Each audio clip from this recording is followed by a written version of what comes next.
What's up everybody, Chef Alex here and welcome back for another recipe video, where today I'm going to show you how to make one of the greatest brunch dishes of all time and one of my personal favorites, the Quiche Lorraine.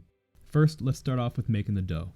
In a large bowl, add 1 cup of flour, half teaspoon of salt, and half a cup of cold cubed butter. Start to mix the butter into the flour with your fingertips. It's perfect when the mix resembles oatmeal or wet sand. Next, mix 2 egg yolks and approximately 4 tablespoons of cold water into the dry ingredients. Be careful not to overwork the dough to prevent it from developing too much gluten and becoming tough. Shape the dough into a disc, wrap it in some cling film, and chill for about 30 minutes to solidify the butter in the dough. It's the rapid melting of the butter in the dough that creates the beautiful flaky crust. To make the filling, cook sliced bacon until just crispy. Strain and reserve the fat. Then, in that reserved fat, saute 5 thinly sliced onions on medium-high heat until deeply caramelized. This will take about 30 to 40 minutes, so be careful not to burn the onions. Allow to cool with the bacon.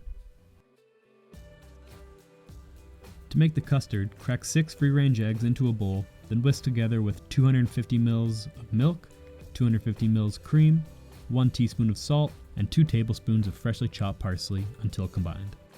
Before we roll out our dough, we have to prepare our blind baking weight. To do so, mold some tin foil into the shape of your pie tin. It's better to have it stronger than you need than making it too weak and the beans falling through.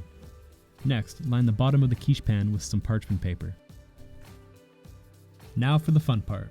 Remove the dough from the fridge and let it sit for 5 minutes at room temperature. To roll out the rest of the dough, lightly dust the countertop and the dough with a little bit of flour. Using even pressure, roll from the middle outwards in all directions. Sprinkle on a little bit more flour if the dough sticks to the countertop or rolling pin. Stop rolling out when the dough just reaches about a thumb length past the quiche pan. Now, fold the dough over the rolling pin and carefully drape over the quiche pan, allowing plenty of slack to prevent tearing the dough. Then, very gently, lift up the excess dough and press it into the corners of the pan. You can either use your fingertips or a crumpled up ball of excess dough to get it nicely set into the pan. Next, you're going to want to dock the dough with the fork. This allows steam to escape the dough, which prevents it from bubbling up and gives it a nice deep crust.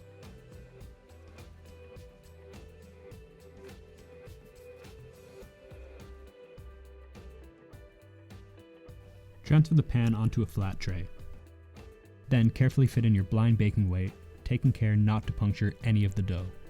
Then add in some dried beans. Any beans will do. Pop the tray into a preheated oven at 350 degrees Fahrenheit for about 25 minutes.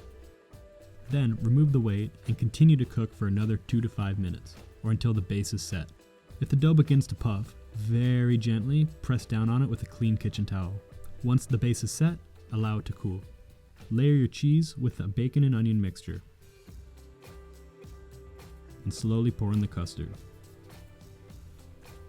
Finish with the top layer of cheese. Place the tray into that same 350 degree oven and bake for approximately 25 minutes or until just set.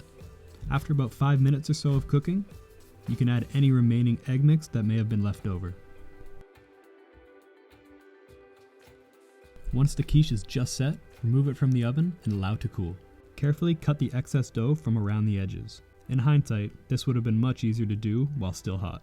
Now just cut them into 8 even wedges, and when you're ready to eat them, just pop them into a 350 degree oven for about 5 minutes or until hot and golden. So that's it for me today, guys. If you liked the video, don't forget to hit that thumbs up button, drop a comment on how you got on making the recipe, and subscribe if you haven't already so you don't miss out on any of my upcoming videos.